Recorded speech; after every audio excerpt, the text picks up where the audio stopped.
Resident Evil 4. Hello there, Servum17 once again.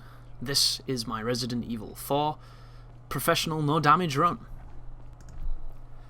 This is part 4, and it is it's around a 20 odd minute video. So it's a pretty long sequence of events. It features the Salazar statue that's behind me that we're going to be manipulating to get out of this room, although it is kind of like an Indiana Jones-esque trap, so just bear that in mind. And you'll notice at the very beginning I shot the door. The reason I do this is because if you don't, you have to do it in a time limit, and if you do it before, it just gives you that little bit of flexibility to not have to worry about failing. And it's one of those things where you can do a rather large sequence like the one coming up, and then fuck up on something so silly as, fail to shoot the door lock, which admittedly I've never done, but this way it mitigates any risk of that happening. So this is a super long sequence. There's a ton of monks, there's a ton of tears, and it's a pretty arbitrary sequence of things that you have to do. And you can try and rush it if you want to, but I found the spawns were so sporadic on me that I'd get people behind me, I'd get people chasing me, I'd get people spawning in front, and I just decided to slow it down. The cool thing is, once you do a large amount of damage to the area, or you do a part of the puzzle, or you kill a ton of dudes, you can always go back to the typewriter and save to get those checkpoints I've been mentioning. And that's one of the best aspects of this game for me, is that you can control how the game chooses to save if you know how to. And I think it's really empowering. It's essentially a console equivalent of an autosave, and not a lot of games have that, but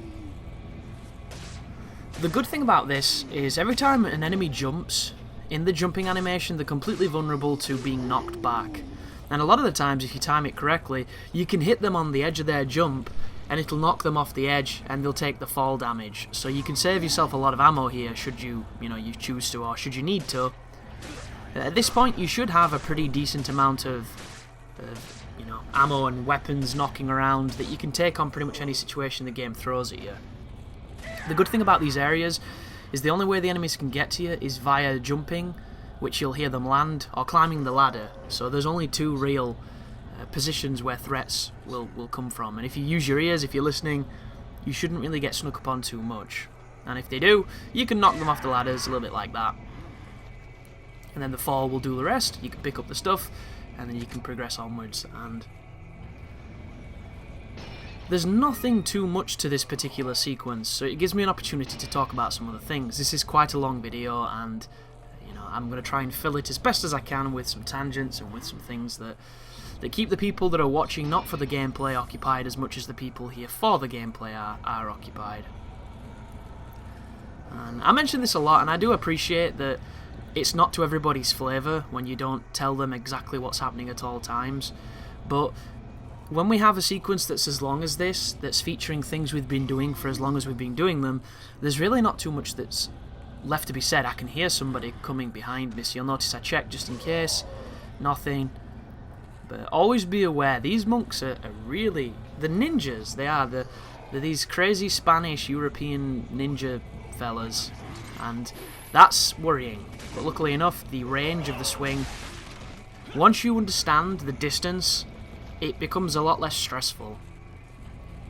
And that's why I like this game, because it makes sense. And I got a hilarious comment from somebody saying that Resident Evil 5 and 6 actually improved the combat mechanics from this game, and I stopped reading at that point, because anybody who truly believes that has absolutely no idea what combat mechanics are, nor do they understand the concept of balancing those mechanics or making them consistent, because 5 ruined the mechanics of this game and then 6 just Michael Bay'd them. And it's one of those things where I would love to respect people's opinions, but that's fact.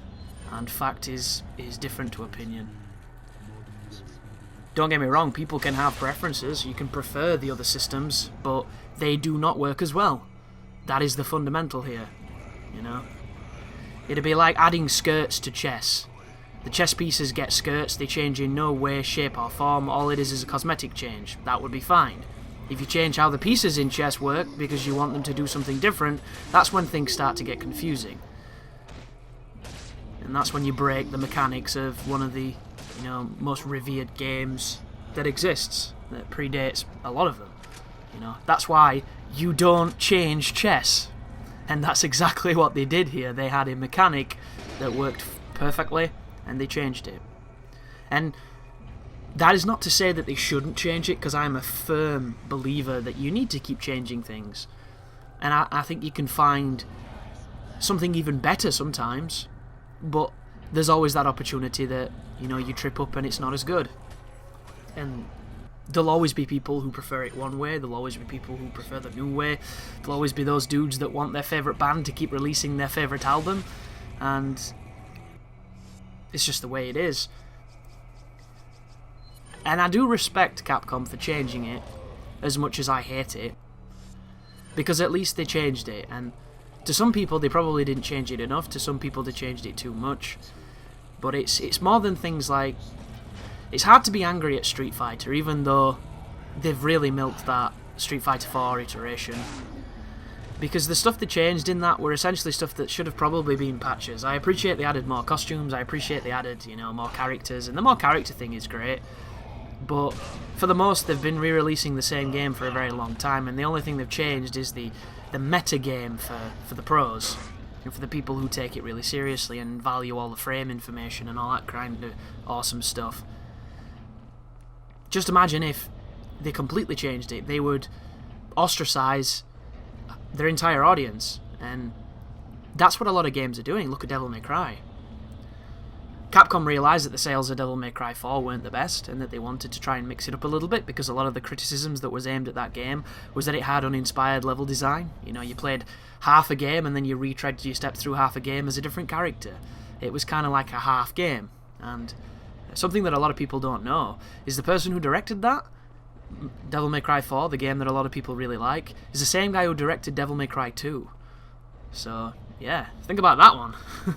But they gave it to a different developer. They gave it to Ninja Theory, which, as we know, is not a Japanese developer, and they made not a very Japanese game in reverence to Japanese games. It opened the doors for a lot of new people, a lot of new players, a new audience. Oh, by the way here, folks, I didn't realise that you could shoot the levers. It had been a while since I played this section, so you'll have to bear with me when I get a little bit lost on exactly what I'm doing. But there you go, shoot it and it'll activate. But for better or worse, Ninja Theory came in and they did their own iteration of that game. You could compare it to the way that the B team at Team Ninja, I forget the name of the director who does the Sigma series and who's now, replaced Itagaki, but they were always kind of the people that were allowed to come in and annualize something that Team Ninja had already built. So with Ninja Gaiden, they came along and they did Sigma for it. With Ninja Gaiden 2, they came along and did Sigma 2. And then he took the helm for Ninja Gaiden 3. And then iterated it on it as well when everybody realised that, dude, you ruined it. And there's always that margin of risk for when developers do that. So I have a lot of respect for is it Team Ninja? Who made the new versions of Ninja Gaidens, because they took a gamble and they tried something different, but to me in that gamble it was worse, and I know a lot of people agree with that. There might be somebody who really likes Ninja Gaiden 3, and in fact I know there is. There's someone who likes anything, but once again, does it make it good? Maybe not. Does it make it bad? Does it really matter? Unless you're trying to make a point, or you're joking, or you like to have those empirical arguments, it doesn't really matter, because as long as you're enjoying the game, I suppose you're doing what it's designed to be done. But bringing it back to Resident Evil, they lost a big audience when Resident Evil 4 came out, because it moved away from survival horror and it moved into action. With that action orientation, they gained a new audience of people who weren't perhaps so fond of the survival horror. Then with the 5th installment, they moved away from what 4 had established into co-op territory, into a more accessible framework, even though it was mired by using the same controls as this game. and a lot of the additions that they added to it were fundamentally worse. Like, the best way to see the difference in what I would call good game design as opposed to, imitation game design is the context-sensitive actions in Resident Evil 5 compared to Resident Evil 4. There is a neck breaker in Resi 5. Chris does it from behind. It is perhaps the worst example of game sound design I've ever seen in my entire life. It makes it the most underwhelming, just completely bastardized move ever. When you play Mercenaries mode on this game, you play as a character called Hunk. He has a neck breaker. It is one of the most satisfying instant kill moves in any game I've played. How the hell do you go from something perfectly established, satisfying, great player feedback, to the most effeminate, pansified, just horrendous slap of a ballsack on your cheek? It just doesn't make any sense. And then you combine it with the other actions. You can play as Krauser in this game, and you can do this thing where he uses his crazy arm and smashes a bunch of people, and the sound design is delicious and amazing. It sounds like it's got impact. You can do a punch that's quite similar in Resi 5. The difference being is, it sounds like he's hitting a packet of crisps on Resident Evil 5, whereas on this it sounds like he's destroying a planet. It's the difference between fully understanding something and taking a glance at it and thinking you understand how it works. And a great example of that kind of game design is a game called, is it Quantum Theory? I think its name was. That might not be its name, but you'll know what I mean when I speak about it. It was this really bizarre Gears of War inspired Japanese third-person shooter, where everybody looked like super chunky space marines, but it also looked like it had been twisted with Berserk, because they all had weird armor and it was all angular and sharp. And one of the main components in this, aside from being a really piss-poor third-person cover shooter, was that you had a partner with you, which was this woman, and you could throw her. And I played the demo for this game, because I play the demo for any game I can get my hands on. And it was really hard. It was almost like they'd seen Gears of War, but they didn't understand what made it good. Every single gun on this game had an aimer like that was the size of a small river. Like, it was just these weirdly ornate and intricate reticles that did nothing to help you aim. So you'd put them somewhere near the enemy and you'd still miss, and it was just the bizarrest thing ever. And then you'd get into cover and you could still get hit, and it was like, what is this game? And what that game was a developer that liked Gears of War but didn't understand the nuance of that game, what made it good, and tried to make their own with their influences, and what came out was horrible. And I keep meaning to go back and pick that game up to see if it got any better, but I never have. And there's a lot of great examples of that.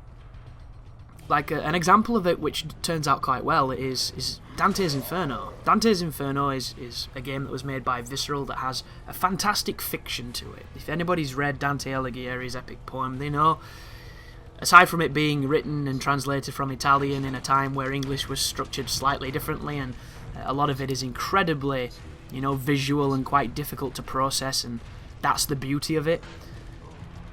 But it's a fantastic, just a bountiful source of imagery for a game developer to do great things with. And to Visceral's credit, they made a really, sure it was controversial because it had all that stupid marketing, but they made a really visually striking game with some interesting locations. The problem I had with that game was it borrowed a lot from God of War, which is what earned it the God of War clone thing that pretty much every game that followed God of War on the PS2 era became, because they used a lot of the systems that game, standardized. And the problem with Dante's Inferno was it was a God of War game that imitated those mechanics but didn't do them to the level that God of War did. And that was the biggest problem with it. I mean, it was it was a fun game, I had a lot of fun with it. A lot of my friends said it was the biggest pile of shit ever, said it was absolutely horrendous, so I went into it. I went in quite afraid, thinking, how can you fuck this up? And they didn't fuck it up. It's just some of the subtlest and most complex nuance of what makes God of War so punchy and so responsive and so great wasn't in that game. And it was just lacking. So there was, on the surface, it was this thing that very much looked like a God of War product, but on a sub-level, it was maybe 2/3 of the quality. And that's not to knock that game, because I had a lot of fun with it. But it wasn't as good as the game that came before it. It wasn't as good as the game that inspired it. And I think they're fantastic examples of imitation rather than truly understanding the source material. And a good example of a game I think that nailed the imitation rather than, falling short would be something like a Darksiders, where not the second one, I don't know what the fuck happened to that game, but the first Darksiders was essentially an adult dungeon crawlery game with an angelic and a celestial storyline that was written by a dude that made comics, and it borrowed influences heavily from Legend of Zelda, from Portal, and from a few other games. Like, you could even say God of War for that, because there was the context-sensitive executions and the grabs and things. So it borrowed from a ton of games, and it did... I mean, the combat is probably the weakest aspect of that game, but aside from that, I think it did justice to every single series that it borrowed from that first game. It didn't usurp them and make a product that was better, but it respected the source material and used it to its own benefit, and it created a game which I had a lot of fun with. And you might be thinking, I'll go and have a look at that and see it on your channel, and if you try to do that you won't find it, because I didn't have a channel when I played Darksiders. And don't excuse, the credit I'm giving to that game. Darksiders had a lot of troubles, that was by no means a perfect game. I just think it's a fine example of something using a mechanic really well and building from it. Another good example of this would be Okami. Okami was a game that came out the same time as Legend of Zelda Twilight Princess. By the way, this section here, I was terrified of it because I didn't know where the checkpoint was. You'll notice I went down to the door once I'd killed everybody before I got to this lift, and I couldn't open it, which means I could not control the checkpoint. So I was really sweating here, and I fucked up at the end, got really mad, and when I restarted checkpoint, there's one before you stand on this lift. So that is incredibly kind of the game designers there. Fantastic checkpoint placement, no criticism whatsoever. Really, really useful, really effective. Can't knock it. But Okami gets a lot of shit for ripping off Twilight Princess, even though it was being developed before it, and I'm not going to say it's the better game, because I haven't played as much of it, but so far, it's definitely the more interesting game, because I got Twilight Princess for the GameCube, and I had a lot of fun with it, but that was the first instance on a Zelda where there were so many dungeons so close together with nothing in between that I got dungeon fatigue.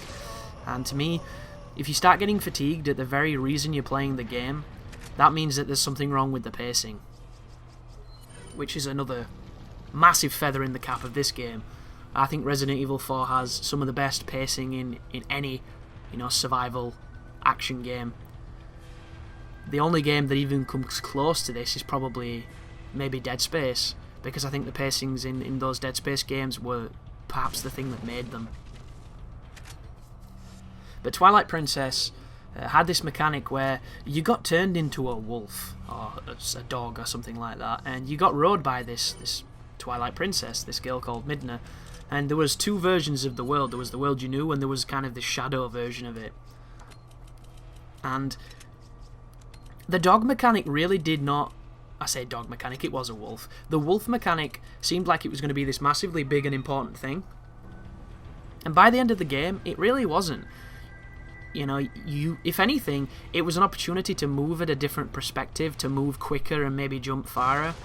But Midna did all the work when you were a dog. She had this kind of like stretchy hand thing. So I don't think they ever really used the mechanic of Link being a wolf to its full potential. And I think a lot of people overlooked that. And I did at the time. I just played it because it was Zelda and I loved Zelda and I enjoyed it. And it was, I had the GameCube version, which is apparently worth quite a lot of money right now. It's sitting behind me on a shelf, along with my Conker's Bad Fur Day originally boxed and all that other good stuff from my N64 days. But Okami took the Zelda formula and added, something that I've never seen before at that time, which was this ability to paint, which was this crazy, context-sensitive painting stuff. And it was a neat idea. Admittedly, I don't know it so well. I'm not too strong with it. And then they've taken it and they've put it in another title called The Wonderful 101. And in The Wonderful 101, admittedly, it's quite tricky. It's something that needs to be practiced. But it's just the perfect iteration of that mechanic for this moment in time, for the technology where we are. And as frustrated as a lot of people might be that it's on the Wii U and it's not on the consoles, I think the Wii U is a really good platform for that, because it enables you to use the touchscreen aspect, even though I will be the first to admit it is tricky to use that thing. But that is a great example of using, you know, a pre-established mechanic and making it better and improving on it and building it into something great. And if there was an Okami 2, I have no doubt that they would do that again. But I think it stems from the people that are behind it. So to put like a bow on this massive, you know, mechanical tangent before we fight this boss fight, which is not very exciting, guys, I'm going to shoot the eyeball on the tentacle, and then I'm going to fire a rocket at Salazar, and he's going to be dead before he can blink. It's a pretty simple fight as long as you don't take too long. Aiming at him can be tricky too, so just bear that in mind. But here we go. I've put the Magnum on to try and do more damage when I hit him, because it's quite tricky to hit him, and then I swap to the rocket launcher, and I say good night.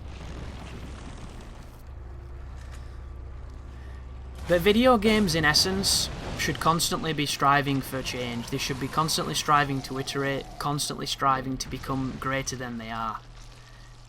Every single game, every single developer, every single system should be doing this at all times, because that's what funds progress. The competition is the natural progression, the natural evolution of better games. And I will always respect a series for taking those risks and iterating on already established, already widely loved aspects than I ever will a game that just continues to proliferate itself, take no risks, and just pander to an audience that's been playing it, you know, for decades, for no other reason than they know they have this hungry market of people willing to buy whatever they'll lap up. And I just, for that very reason, I will never respect Dynasty Warriors. You know, for that very reason, I'm falling out of love with Assassin's Creed and Call of Duty. You know, there's a lot of things that don't use what they're given.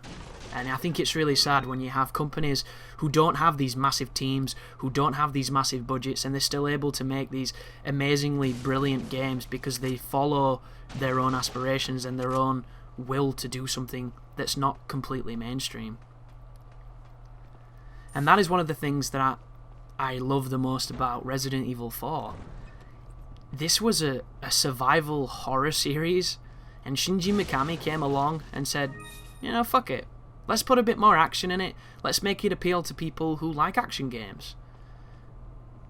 And it was probably a suicidal thought at that time, and it turned out to be a really good move for the series.